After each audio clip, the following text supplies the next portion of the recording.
This is Rain from Rain Travels. For this video, we are going over the instructions or the procedure on how to apply for a Schengen visa to Italy for tourism and private visits. Are you ready?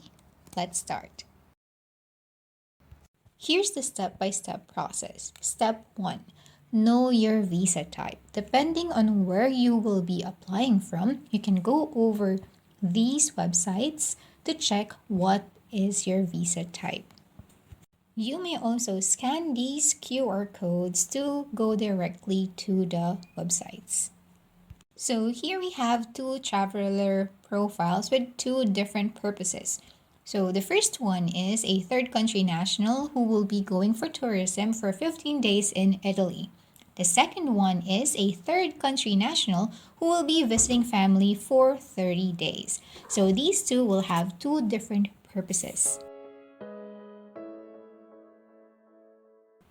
Once you've determined your visa type, the next step is to gather all the documents that you would need. Here are the general documentary requirements for each type of applicant. The first one is a completely filled out application form, a passport-sized photo, and your valid passport. Your passport validity should have at least 3 months after your trip, and it should have at least 2 blank pages, and it must be issued within the last 10 years. If available, submit a copy of your old passport together with the passport bio page and all the pages with valid and expired visas and entry and exit stamps. As proof of your economic means, you would need to submit the following: a bank certification or a bank book or your personal bank statements. So these should show your regular income within the last 6 months. You may also submit a copy of your credit card statements if you have them. As proof of ties to your home country, you may submit any of the following documents. 1. Proof of your social security contributions. 2. Copy of your real estate properties. And 3. Proof of your family ties, which may include the birth certificate of your children or your marriage certificate. As proof of your occupation, if you are employed, the following documents will be submitted or should be submitted: a certificate of employment, a certificate of your approved leave of absence, and your latest income tax return. If you are self-employed, now proof of your company registration, the company's latest income tax return, and of course your business financial statements. If you are a student, proof of your school enrollment or your certificate of enrollment. If you're traveling within the school year and on a school break, a school calendar. Or if you're traveling during when there's school, then a no objection certificate would do. For proof of accommodation for tourists, make sure that you have a confirmed hotel reservation for the entire duration of your stay. You should also include a day-to-day itinerary.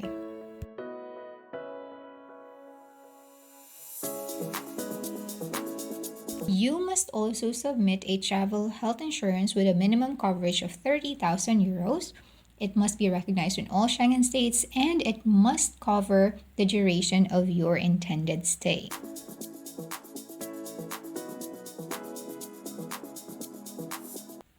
Aside from that, you must also have a return ticket reservation and detailed itinerary.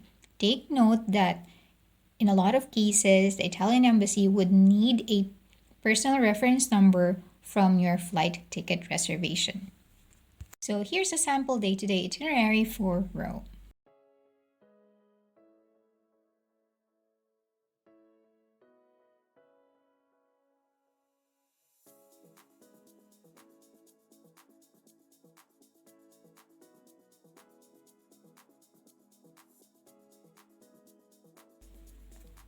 Here's a list of different additional documents that you will or might need depending on your travel purpose. So the first one is for private or sponsored visits. So this one is the sponsorship form. It must be submitted together with the passport of the inviting person or your sponsor. One is for unmarried partners. Again, this document will be submitted together with a passport of the inviting person or the sponsor. If you are the spouse of an EU national, then you must submit a copy of your marriage certificate recognized by the corresponding EU government. Now, this for spouses or family members of EU national, the visa fee is for free and you have lesser documents to submit. So you do not need to submit a bank account, a health insurance, and employment documents. For my subscribers who are resident in the UAE, you would need a copy of a no objection certificate from your sponsor or employer. And these are the details that you would need. Furthermore, you also need a copy of your UAE residence visa, which should be valid for at least 90 days after your trip.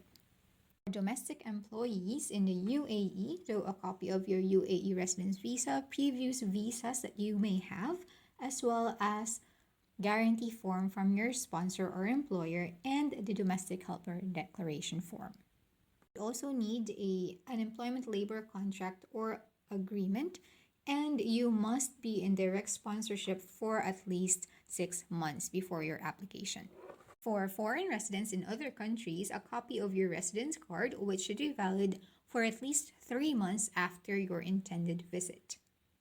Those are the general documentary requirements. Now, after you've gathered all the documents that you need, then the next step is to book an appointment. So here again, you can look into the different visa application pages. For Filipinos, you would need to do the online application form or fill out the online application form via VIA. Next part will be some pages on the VIA online application form.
once you have set your appointment, the next step is to submit your application on your appointment date.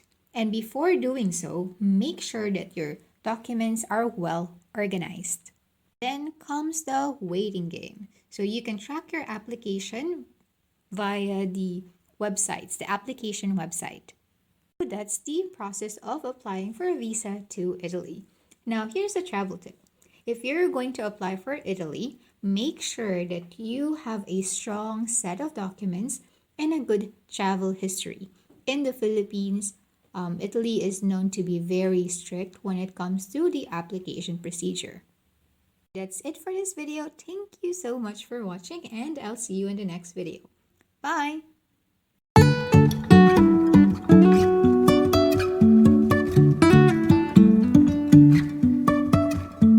Life is